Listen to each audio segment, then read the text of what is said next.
Hi, everyone. I'm Daniela Moody. I'm Chief Technology Officer at URSA Space Systems. And today it's my great pleasure to be here with Adam Simmons and Project Geospatial to talk briefly about some of the basics of SAR. So I'll go ahead and start with some slides. Order warning. This is it's really meant to be an introductory type presentation to SAR and what SAR is about. I know it's a term we've heard thrown around quite a bit. And with that in mind, I wanted to see if we can demystify a little bit SAR. So this is going to be part of a series. Today, we're going to focus on really the basics of SAR. What is it? Why is it so special? What's hard about it? And if it's so hard, why do we actually use it? So I am, as I mentioned, CTO at URSA Space Systems. We are a startup. We are focused on deriving business intelligence and radar-based change detection from space. And hopefully by the end of this presentation, you'll understand why we're so excited to work with radar. So this is the outline of what I'll be covering today. Again, if you have questions or want to talk about any of these aspects more, please reach out via the Project Geospatial medium, and we'd love to engage further.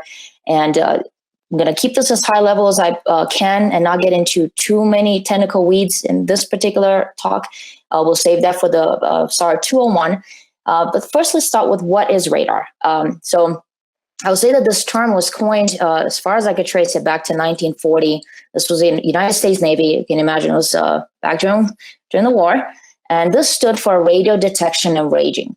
So the key point to take away there is a lot of the radio frequency-based processing really has its nascent beginnings, if you will, back in the war, back in the Cold War, back in the World War IIs. That was the primary way that we communicated. And you see a lot of the advances that we have today in terms of encryption and information sharing and whatnot were all started based on a need that we had back then to communicate, to find things, to estimate dimensions and so forth. So radar started back then in terms of a term. It was really strictly focused on one antenna, right? And you used it to find where something might have been. And you obviously are familiar probably with sonar and some of the other technologies that we had back then.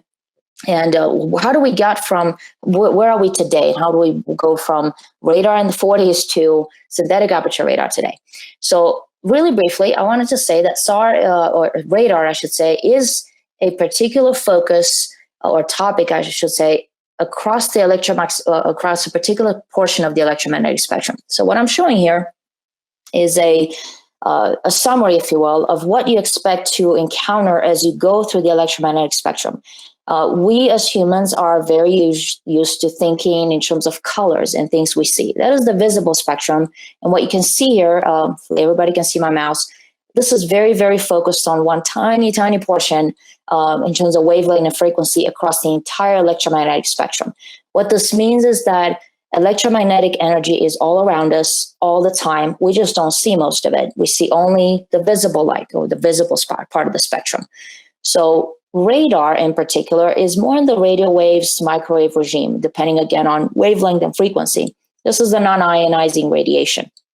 As we go through smaller and smaller wavelengths, so tiny waves, and higher frequency, you end up in the ionizing radiation. And this is where you talk about X-rays and gamma rays and things that we normally use to image molecular level activity, atomic activity and so forth. So the key takeaway is wavelength, or the size of that wavelength. And you think here, right, it's kilometers, which is the range of the buildings, all the way to the size of an atom, for example. The size of the wavelength directly correlates to the size of the objects that particular light wavelength can image, so to speak, or measure. So that being said, we then look at what are possible sources of such, or what propagates certain radiations and where. Obviously, the sun emits the broad spectrum of wavelengths. Some of them don't actually penetrate through our atmosphere. So now we're looking at what do we produce terrestrially, right? So we have, as far as sources, we have the AM radio, FM radio, microwave ovens. We're going to have cell phone towers, 5G, 3Gs, and so forth. Thermal radiation is an interesting case right here. infrared. This is actually a particular radiation that humans produce. It's where we all have the night vision goggles, perhaps, and thermal infrared, right? But that wavelength is of the comes basically from heat that humans or other biologicals may produce, warm-blooded biologicals. And as you move then down into lower and lower wavelengths or higher and higher frequencies, you now end up with other light sources that are looking more at X-ray and other radioactive type decay elements. So wavelengths at this point are increasingly smaller, and they have higher and higher energy in terms of electrovolts or mega electrovolts in some cases. So why am I bringing this up? As we talk about radar in particular, I mentioned they're in this regime between, it could be a few centimeters to meters, depending on what wavelength we're looking at. And radar in particular is used primarily, you see it in the centimeter regime. And I'll talk about that in a bit more detail, but that should give you a good idea of what types or what scales of objects we're able to image with radar. Obviously, the reason this was important to evolve, I should say, as mankind was, past the visible electromagnetic spectrum monitoring with your standard black and white camera, and now awesome cameras that we get from our phones, and multispectral imagery and hyperspectral imagery that we fly perhaps on satellites. That is a tiny, tiny part of the electromagnetic spectrum. And it does not allow us to communicate or to see or to measure as broad a range of phenomenology and objects as we are able to do with radar. So that was the strong motivation, I say, to start moving into radar and see what specific things we can see with radar, or see, quote unquote, with radar that we cannot see in the visible spectrum. So two key concepts I wanted to bring up, and that's something that we all have seen, and we probably check this depending on where you live. You check this once a day or once a month, right? It's your Doppler weather radar system. So the phenomenology and the concept is the same. There's an antenna that emits an active, so it's an active sensing methodology, emits a pulse at a particular frequency. In this particular case, for radar bands, you're looking at mostly, from what I've seen, C-band. But this pulse propagates, and then based on the receiving backscatter power, the determination on what the weather might be, what the moisture content, whether it's rain droplets or other debris, that is how the weather Doppler radar gets formed. It's fundamentally radar, and the way we trust it instinctively is it does propagate to rain and cloud. So there's one of the hints of why we are so interested in synthetic aperture radar. It provides us that all weather day and night visibility, because it does not depend on the visible spectrum. It does not depend on solar illumination. It is is an active way of sensing your environment. So in the case of a Doppler radar that we use, that we all are familiar with, or we think we're familiar with when it comes to weather systems, this is an antenna that sweeps and it goes up and down, if you will, to create that 360 view or slicing, if you will, of the environment, to create those movies, right, of the base reflectivity that we all see on weather.gov or other sites. Conceptually, the same principles apply. Distance and time are the correlated pieces here. And then the velocity at which something comes, if you will, towards the radar source or go away are correlated to the frequency. So that is how we're able to estimate with a weather radar direction and movement or speed of movement of a storm cell, exact position, and extent or severity, if you will. So hint number 2, radar is extremely good at measuring physical properties or geometric properties of your environment in terms of speed, distance, presence, movement. Can they tell you whether a car is red or blue? Probably not, but they can tell you if a car is in a particular place. So from the single concept of one antenna, one pulse that gets circulated around, and for, say, a weather system, the next concept that we see with radar is this phased array. So in this case, you have a string of arrays, and this is what you describe now as the aperture. So you have a multiple arrays that are controlled via a computer given a particular phase, and now you get what's called a beamforming. So every antenna element emits a particular frequency. They're all synchronized or in phase, and this wave, if you will, of mini waves gets sent out, and then based on how this phased array is shifted or oriented, you end up with this brief beamforming diagram that I was able to include on what the radar will see. So what you see here is also the main beam or the main lobe, and you see these other reflections, if you will, or side lobes. This is something we see also with what we see with any radar and RF frequency system. And this has to do with the side lobes or things that happen naturally from the sampling, from the interference of the various waves. So it's almost a reflection of the main lobe at lower amplitudes or magnitudes. But that is, if you will, something that is we have to deal with when it comes to radar. We can't just get the single lobe that you see. You always have these side lobes or reflections they have to deal with. So phased array are great in terms of give you broader aperture. You can get a much better sense of directionality. Say an object is here. With a phased array, you get much better definition in terms of where that object is it coming towards you, is it moving? And say, if you want to image a, something of the order of 10 meters or so, this phased array may be rather large to create that aperture.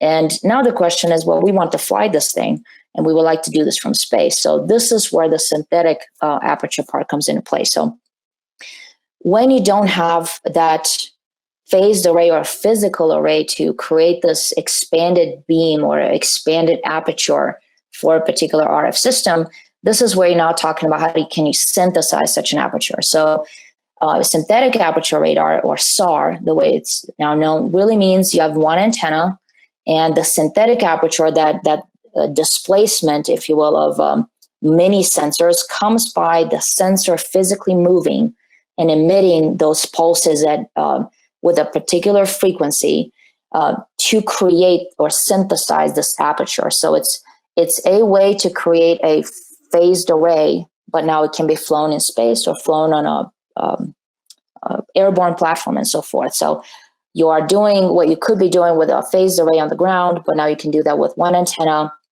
Again, very, very tightly coupled and controlled exquisitely by a computer system that can adjust chirping rate, frequency, orientation, and so forth.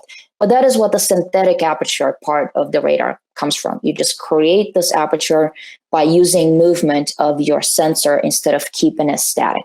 So in this fashion, we're able to get a lot more resolution, or bigger aperture, if you will, on orbit without having to build a kilometer-long array in space. So as I described it, this is promised the only tech diagram I'm including here. So imagine this is your, in this case, a satellite platform. It could be, like I said, an airborne platform. It moves in a particular direction. So this is the track, or what we call nadir.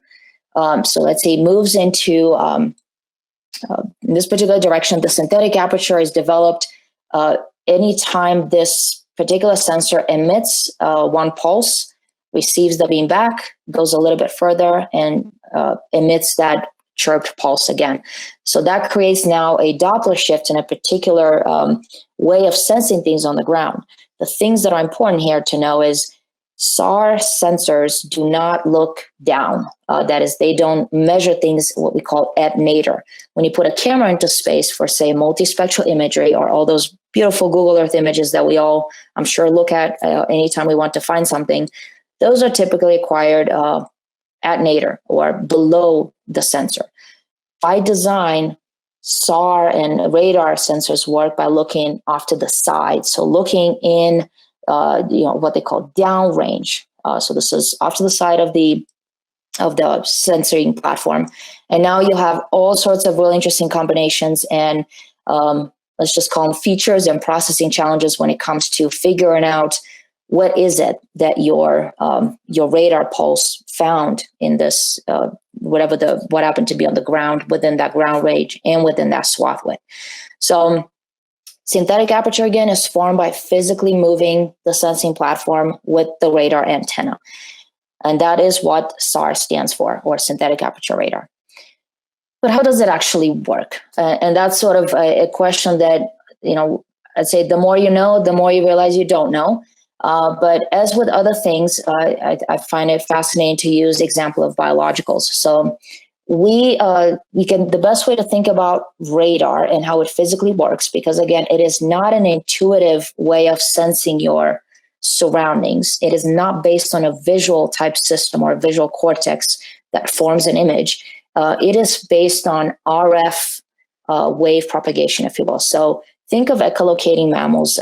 Think of whether it's whales or certain dolphins or bats, some categories of bats that are, they have, say, visibility challenges. Either they are blind or they cannot see because there is no, it's dark in deep ocean waters. So what they do is they emit an RF pulse that now bounces back over things they have ahead. And the only time these will bounce back is if they either get completely attenuated or they find something. So based on what the pulse looks like when the bat, say, receives it back, we can figure out if you notice the top left diagram, the frequency or the distance between the pulses or the chirps is the same as when it was sent. And that means there was a static object that it bounced off of. It could be that the particular bug that the bat is chasing is moving away from the bat, in which case now you have this Doppler shift, if you will, or the pulses get attenuated or separated more, if you will. So you see a longer period in between the pulses. That means that the object is moving away from the bat. Or in the unfortunate case that the bug is actually heading straight towards the bat, you'll see an increase in that pulse that the bat receives back. So this is very similar to if you think of how we intuitively know if there is a ambulance that's coming our way when we drive. There is an increase in that pitch or that particular, there's the Doppler shift that we hear as the ambulance is behind us or is moving away from us. And that is really a fundamental way that we probably process intuitively echolocation without realizing what we do. The challenge is, of course, how do we make sense of this and make it into an image that looks like the SAR image we're used to? And that, I will say, is an artifact of human processing. It is not the natural or native way that radar and this form of imaging works. But using these techniques, we can measure, as bats do, as whales do, we can measure speed, distance, presence, direction of movement, and so forth, which are very unique things that we can see with SAR data. And that is part of, I think, the fascination with this new way of sensing the environment, that to bring those newer insights into the remote sensing world.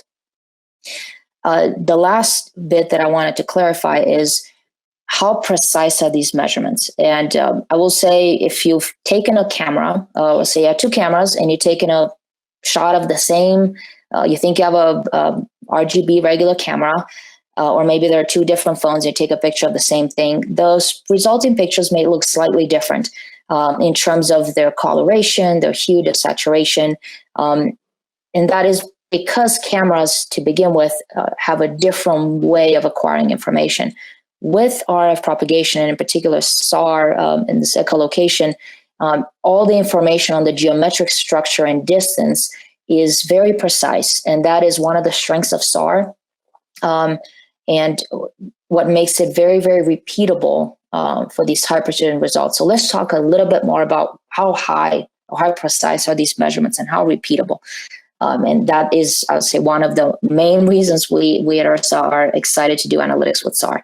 So I mentioned that electromagnetic spectrum, really when we talk SAR, especially, and I'll say spaceborne SAR, you're looking at, L, S, what you call C-band, X-band.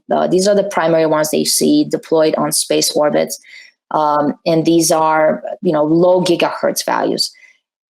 Couple of the properties there are they are less susceptible to moisture or water absorption. or fading.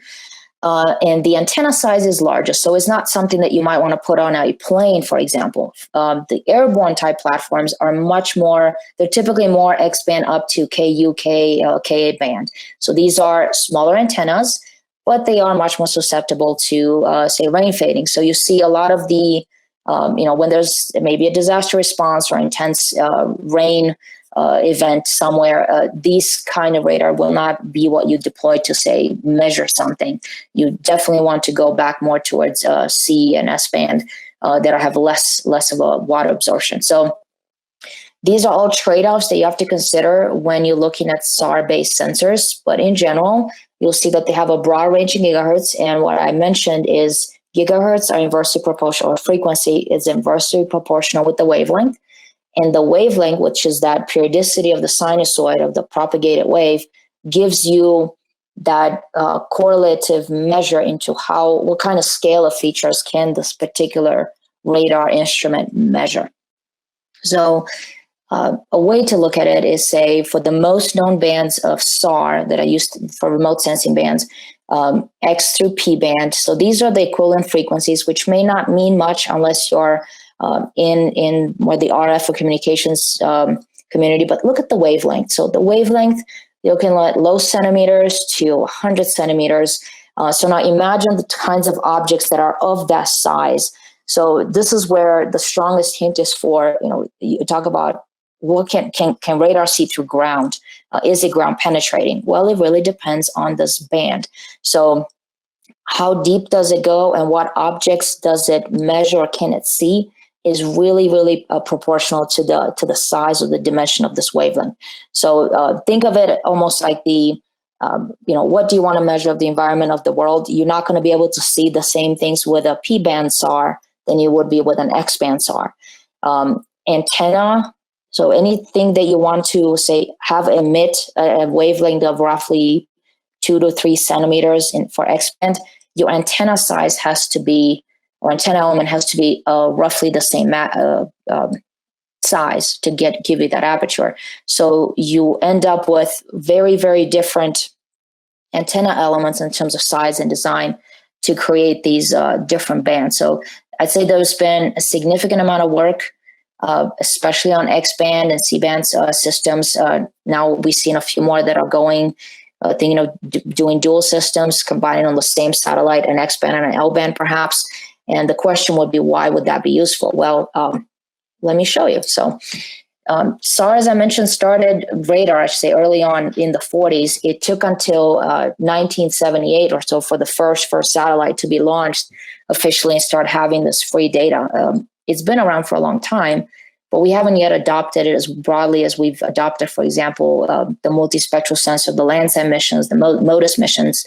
Even though Landsat started 1972, it was much quicker to be adopted and deployed compared to some of the SAR satellites. And I believe a part of that, or a significant part of that, has been the increased difficulty in working with SAR data compared to multispectral data. So why now, and why is SAR relevant now? We have this incredible global collection legacy of SAR satellites, a lot of airborne collections. We've advanced significantly in terms of our RF processing power, understanding of the electromagnetic spectrum, and the knowledge is becoming, it's transcending, I should say, outside of the radar and RF communities, more into the GIS, geography, remote sensing communities. We have, and I'll talk about it in a few slides also, SAR data is much larger and more complex to deal with. So we really needed that, the extra compute and the storage that we now have with cloud available.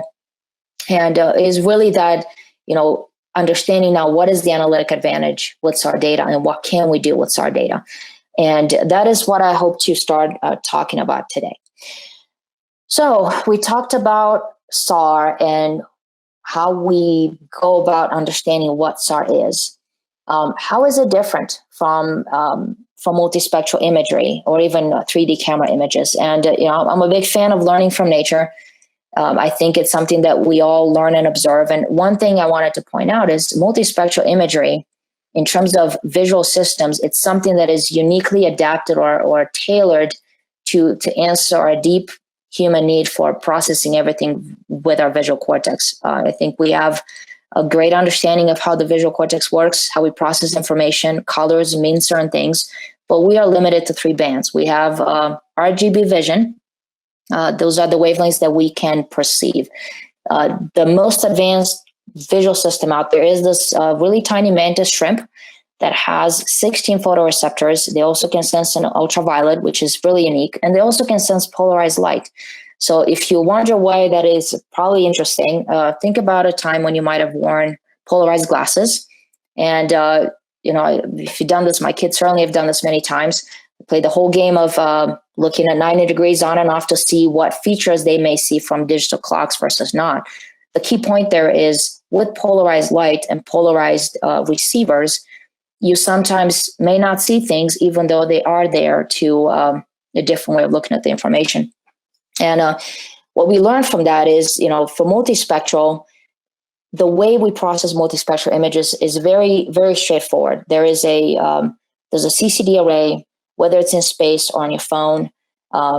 It captures an image for a particular band, and it's a passive array. It doesn't have to send energy out. The solar illumination provides all the energy or that resonant frequency that it needs to capture red, green, and blue band, maybe some of the other ones like near infrared and close to that visible side of the spectrum. So just as a comparison, I'm showing an example here of the optical view of just a data set. This is just an optical image, but I wanted you to think about this while, and then I'll show you the example of what this particular scene looks like in SAR data.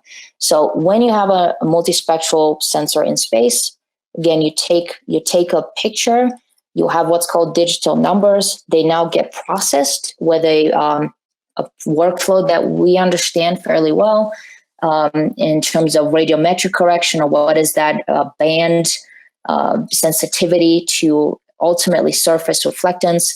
So we correct for atmosphere, we correct for geometry perhaps, but fundamentally when you take a picture of something from space with a multispectral camera, the correlation and the pixel correlation corresponds already to things on the ground. That is not the case for SAR data. So the biggest question is, why is radar not really an image? And this is just a cartoon. You can find many of these online as well. But the bottom line is, for a SAR sensor, it's an antenna. It sends one beam many times over a pretty broad footprint, and then it keeps sensing, and during that pulse interval, it receives things back that it stores and then sends more pulses. And depending on how many pulses it sends out, it has that much sensing or that much aperture. And then it starts, you have to basically create the image from that. So level 0, and this is usually what you end up, at this point for a multispectral sensor, you already have an idea of what your scene looks like, and you've only taken one shot only. At this point, level 0, your image looks to some extent like noise, because it's not yet an image, it's just an RF waveform. And you also consider this in what is called slant plane. So you're looking downrange, so away from the where the antenna endpoint is, and azimuth, which is in the direction of your sensor or the movement of your sensor. So you have this angular view of what's really on the ground, and you still don't actually have an image at this point. Everything is an electromagnetic waveform, amplitude and phase. And you still have to get down from that into a, maybe if it's a projected geotiff on the ground plane, which now has more of a pixel look. But to get to that, now this is just one example of a processing flow that just happens to be the one the European Space Agency is using. But in terms of just having atmospheric correction, this is a whole lot of estimation of these Doppler shifts, the centroid. Was it a chirp pulse? Was it, what mode was it? Do the range processing, the azimuth processing, focus it, and eventually get to what's called the single loop complex output. And from that, so single loop complex is usually this part, which is the slant plane. From that, eventually you project on the right digital elevation model to get to this ground return detection, or GRD output. This is a long processing chain, and depending on your sensor and the amount of information, how you acquire the imagery, it could take minutes to half an hour to an hour. I mean, it really depends. And the other part that's important to mention, the processing flow has some prescribed steps, but some of these algorithms, so range processing, for example, or particular Doppler centroid estimation, a lot of these have their options. So how I process one image may not be the way other colleague of mine may process or form another image. So some of those assumptions are very important to think about. We'll talk more about that in a follow-on session. So with that in mind, let's go back to that original image. This is optical image, and now this is a SAR image. And a couple of things to point out.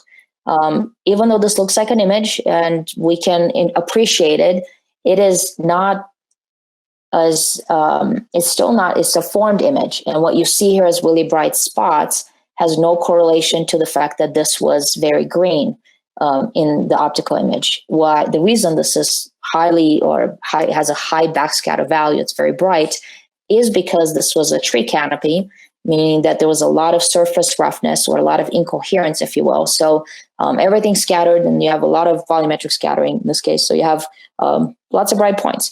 Whereas in this particular case, the runway here, that was a very smooth surface, not a whole lot of corner reflectors, appears very, very dark, even though perhaps with other sensing modalities, it might appear much brighter or have a higher reflectivity value. So key takeaway, optical image is sensitive to surface reflectance, material properties or makeup.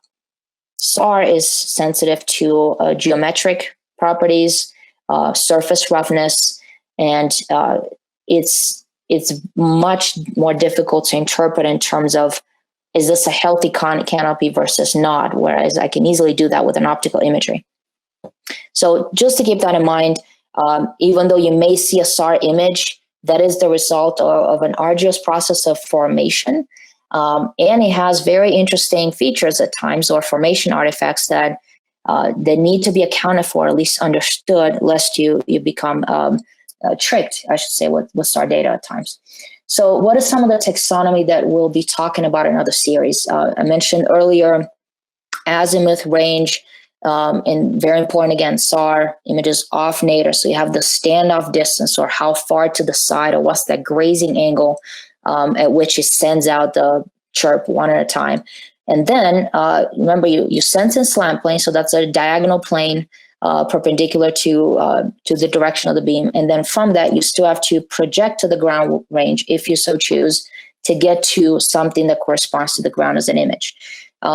This is, I always find this kind of diagram fascinating, just in terms of information content. So think here, an image that's sent out, this is the raw data, or when you hear about raw SAR data, what I find is that not everybody thinks raw data being the actual RF original measurement. They think more perhaps unprocessed or uncorrected formed image. But when you talk raw SAR, you're talking something like this, that's been perhaps a single swath or one burst, and it really looks like noise, even though it does have the information that you need in it. But to get to this formed image from the raw data, you go through some really fun acrobatics with math, and eventually get here. I think most of us appreciate that, we use the image data from SAR. It is always cloud free, and once you get used to it, it looks lovely. But there is a lot of effort that has to go into getting to that formed image. So range is important, azimuth is important, and those correlate to that resolution, or if you will, the pixel size on the ground, if we think in pixel domain of your sensor. And we'll talk more about that in a subsequent discussion. But the other important things that I really want to touch upon now are polarization and wavelength. So what are those, and how are they, why should I care, right? So the wavelength, I touched upon that in the electromagnetic spectrum conversation. This is just to give an idea in terms of SAR, and this is NASA has a wonderful applied remote sensing training program that I encourage everyone to take advantage of if you have a chance. But the idea is compare an L band to an X band SAR. the difference is how deep or how much will what will it resonate with in terms of wavelength, dimension, and actual objects on the ground in terms of forest or soils or other surfaces. So the key takeaway here is I have the same scene. One is an L band, one is an X band. And even though it is the same scene, and if I were to take a multispectral view of this, it may look coarser or a sharper detail, but generally the amount of information that I get in terms of reflection will be similar. When it comes to SAR, these two images look very different, and that is because these two wavelengths really respond or showcase different features that are visible on the ground. So it is not a straightforward feat to just put on top of each other an L band and an X band and expect them to match, because they won't, and that's great. So one thing to tailor always is how much, what do you want to see, and what wavelength will enable you to see that. Again, most commercial SAR satellite providers right now offer X-band SAR, so really great for surface type monitoring and measurements, but they're not going to be penetrating deep into the canopy necessarily. So I just always find that fascinating. You look at the same thing, you see something very different depending on your sensor, and that's directly correlated to the wavelength. Now, the other part that you might have heard about is, so you have, for example, a C-band SAR, which is Sentinel. So that's 6 centimeter wavelength. Does that mean I see on the ground a pixel that's 6 centimeter wide? No. So the pixel resolution has a lot more to do with that azimuth and range type processing to give you how much is image, if you will, or formed in terms of a pixel on the ground during the synthetic aperture formation process. That still has nothing to do with fundamentally the wavelength, if you will, of the sensor. Where the wavelength comes into play in terms of resolution is when radar is used in its more natural form, which is interferometry. So at this point, you want to measure minute changes that are at the order of the wavelength in terms of surface deformation or displacement and so forth. So now you're not talking about the pixel resolution, which may be 10, 20 centimeters, depending on mode for Sentinel-1, for example. But you're looking at what can I do with a wavelength that's 6 centimeter when I process SAR a different way to get to that interferometric type displacement. So we'll talk about this more next time, but these are just some examples in terms of displacement that you can find with a C-band SAR like Sentinel. And you're looking here, the range or the amount of displacement is now proportional to the size of the wavelength. So that is, I say, one of the key distinction in terms of what can I see with SAR. Well, in terms of pixel, that depends on azimuth, range, resolution, aka how the image is formed.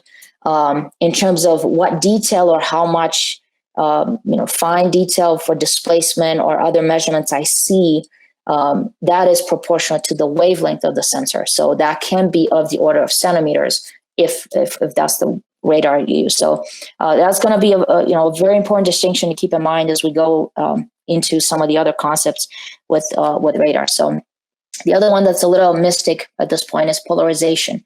And I'd argue that this is probably one of the parameters, if you will, that are to some extent least explored, or maybe we use them more anecdotally, but this is fundamentally used massively, I should say, in things like mechanical-based interferometry or assessment of damage. So the idea is, as the wavelength is transmitted by the, so imagine this is the antenna element, polarization has to do with how the wave oscillates with respect to the electromagnetic field.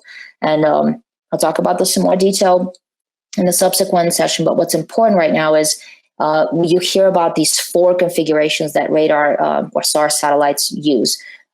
Vertical transmit, so that is what the signal is when it gets sent in that active ping from the antenna, and what it will receive back. So you may have vertical transmit, vertical receive. That means this guide or antenna guide is oriented the same way. You may also have a vertical transmit, horizontal receive. That means it transmits one way, but it receives it with a on the horizontal element or guide, if you will. So what you send versus what you receive is gives good indication as to what it might have encountered on the Earth's surface to change its polarization. So same idea with the horizontal. This is, again, orientation of the wave oscillation with respect to the electromagnetic spectrum and the direction of propagation. So things like, imagine you send this one wave and it hits a very smooth surface like water.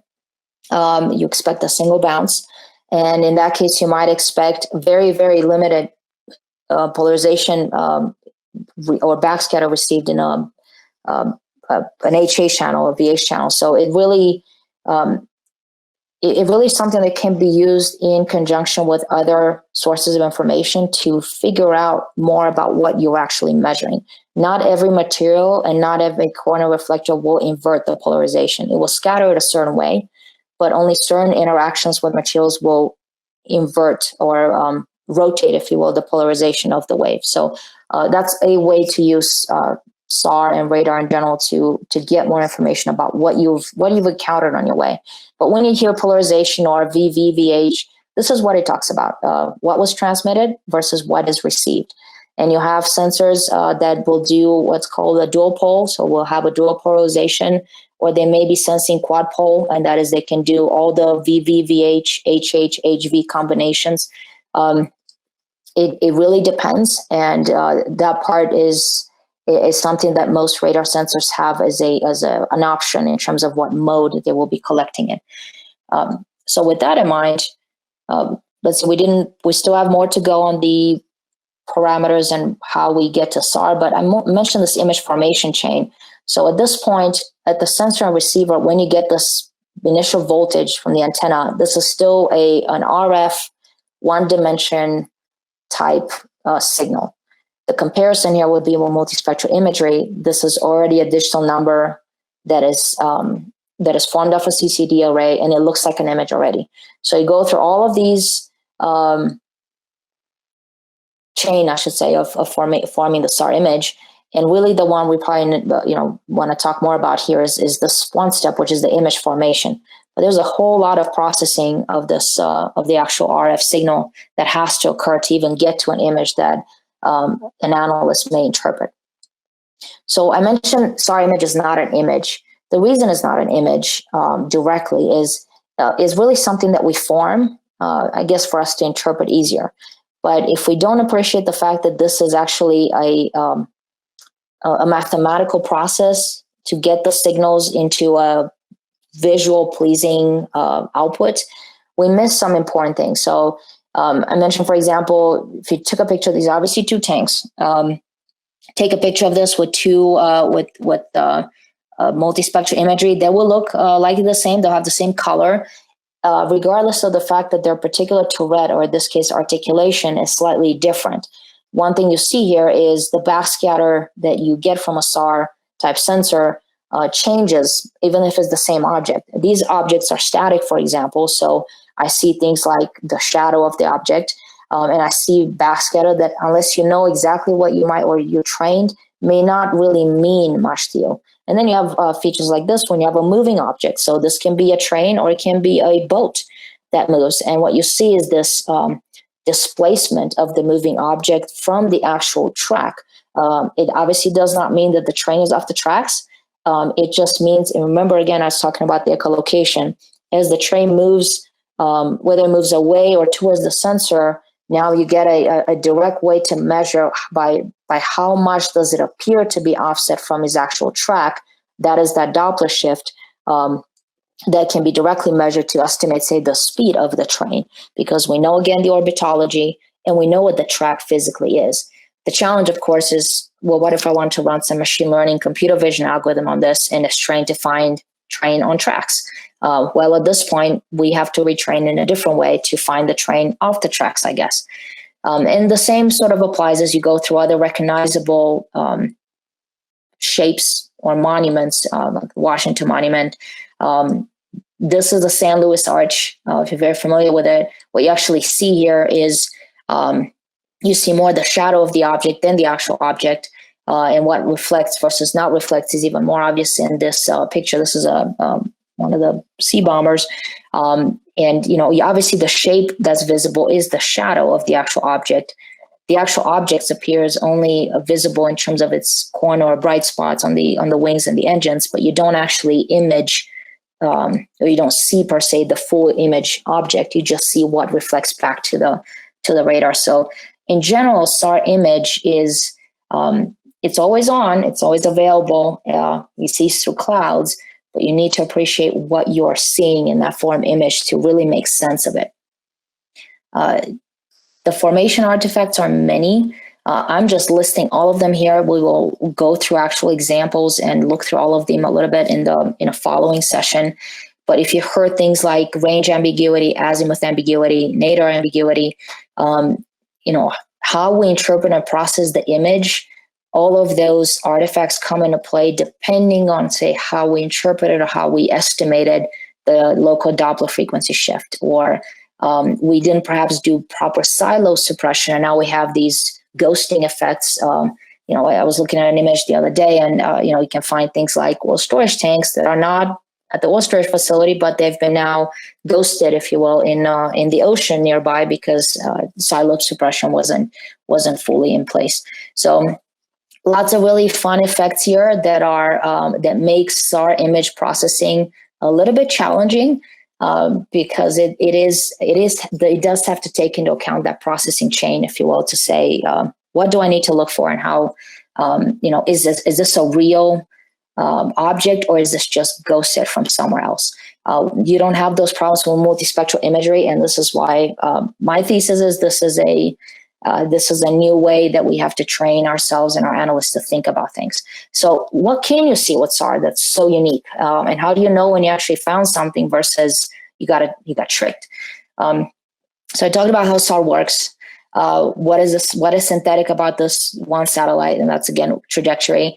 The reason this is unique is that, yes, you may not be able to get the actual color or that material reflectivity property, or the surface reflectance from an object correlated to its biomass health, or again spectral properties.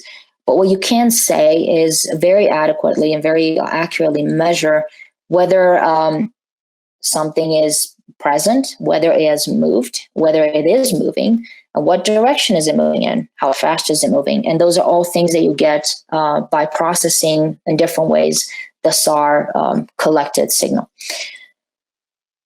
So things that we do, for example, at URSA, and in general, things that you can do with SAR data is, the applications are numerous, but think anything that has to do with measuring 3D objects, anything that has to do with measuring changes in intensity or backscatter. I mentioned before the two images of looking at the same site with an L band versus an X band. We use a lot of X band for those surface type measurements and activity type monitoring. But these are just some of the applications. The things they have in common is you pick an area and you can measure what's there, what's not there, if anything's moving, or where is it gone, perhaps, and get additional insight. It is obviously really awesome when you can correlate particular measurements and views with multispectral imagery, and that's, again, for the visual context that us humans need. But SAR will work all the time, will work on its own. It does not need necessarily the optical information. It is just a way to contextualize perhaps the derived information that you get. The other parts that SAR is particularly sensitive to, if you look at, and this is one of the core missions that Sentinel-1 was launched for, was to observe and monitor glacier changes, sea ice, and so forth. So again, a lot of that 3D displacement and fine cracks into the ice shelf. It really is exciting type of research that we can do with SAR today. So one example that I want to show is, how is SAR so unique? So this is an all-formed image of China. This is in Ningbo on a cloudy day. You see a lot of structure on the ground with SAR. It looks like an image. So what can you measure with that further? Well, at this point, the challenge number one is visualizing some of the SAR data. So because SAR is an electromagnetic type propagation, it's not an image that's two-dimensional, is what we call a four-dimensional data set. So it has X, Y, Z, as well as a time dimension to it. We found the most useful way to look at SAR data is by visualizing it into in a 3D form. So whether we project it on top of a models that we might be using, this brings a lot more insight into what SAR should look like to say measure that displacement of the lids to figure out the fill of the tanks. And that's something that we do at URSA. But visualizing SAR data is probably one of the challenges that we have to get SAR data usage more broadly adopted, I think, across the community. This was just one fun example to showcase, again, SAR data looks very grayscale. You have no sense of vegetation, coloration, anything on the ground. But what you do get a sense of is how fast is this particular glacier moving in a day. And with SAR, you usually have to use these additional features to showcase red flag, blue new type things. So in this case, is the ice moving downward and at what speed? So that was just one example of types of visualization that we have to do. And another example is, I mentioned SAR is really great at starting to use to find insights on a regular basis about a particular location. So this is just one example. So Port of Houston, we can image this with a number of different SAR satellites. Let's say we want to look at activity and we want to understand what's the economic pulse there. That's something that URSA is focused on. That is the observing the changes from space, whatever those changes may be. So in this case, we see here, now this is a great SAR image. This may not look as exciting to some, perhaps as a multispectral image, but I'm really excited because it was taken on a cloudy day and you can still see everything. So what can you see? And what do they mean, right? So usually we have to go through a contextualizing part, if you will, of the observation. Where are things? What do they mean? Why is it important to see activity there? So in this case, you'll see labeled, is it train tracks, the ship docks, what are there? We use multispectral imagery again for visual context because this is what SAR looks like now. So you're looking at a GIF of a co-registered stack of images just showcasing ships coming in and out of port, cargo containers perhaps being stacked or removed, trucks and trains leaving and coming in the station. This is straightforward to interpret to a trained SAR analyst. It is not necessarily what you want to start the conversation with because a lot of interpretation has to go in the what's the wavelength, was it polarization, what they co-registered, how was it formed, what's the Doppler shift, and so forth. So we have to go from all that beautiful SAR processing to derived insights. And how does it make sense? And one of the other things I mentioned, the visualization part, is in the case of cargo containers, if you zoom in, this may be the view of the particular site in 3D with SAR data. The part that's really exciting is looking at that overlaid over perhaps a DEM or some other multispectral view for context. The difference here is the SAR measurement gives you that near real time, in the moment, precise view and measurement of what the activity or the geometric height, say, might have been of the cargo container stack. But with the guide of the visual optical imagery in the background, you have at least an easier time understanding and processing that information. And that's also something that we found very useful in terms of providing insights with SAR data. And the story can repeat itself in many different ways, whether it's trains leaving and coming out of the station. The point that I'm trying to make that's to me really important is it's sometimes not sufficient just to look at the SAR data, form data. You have to bring in that context to know what you're looking, to know what you're measuring. But once you've mapped out this is the AOI, this is the site that I'm interested in, SAR then can give you a wealth of information in terms of activity and trends and what comes, what goes, what moves to start doing this global change from space, which is what URSA focuses on. So we use SAR data exclusively, and ultimately we want to get to this view of the world, which is we see a lot of things from space, whether it's ships, measure oil storage tanks, coal plants. We map the activity we want to a particular AOI, and then SAR does the rest. And that was just a very, very rapid bliss through some of the things we started doing at URSA, and I'll talk a lot more into other future in a future series, more on the analytics.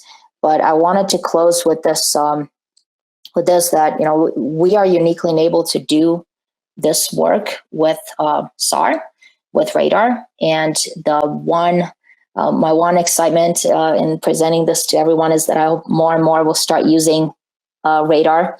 And hopefully you'll join us for the next series to learn more about the wavelengths, the polarization, and what exactly, what is the art in forming some of these images to get to the analytics? How do we do machine learning with this stuff? What does it even mean to do machine learning? And what some of the other concepts are?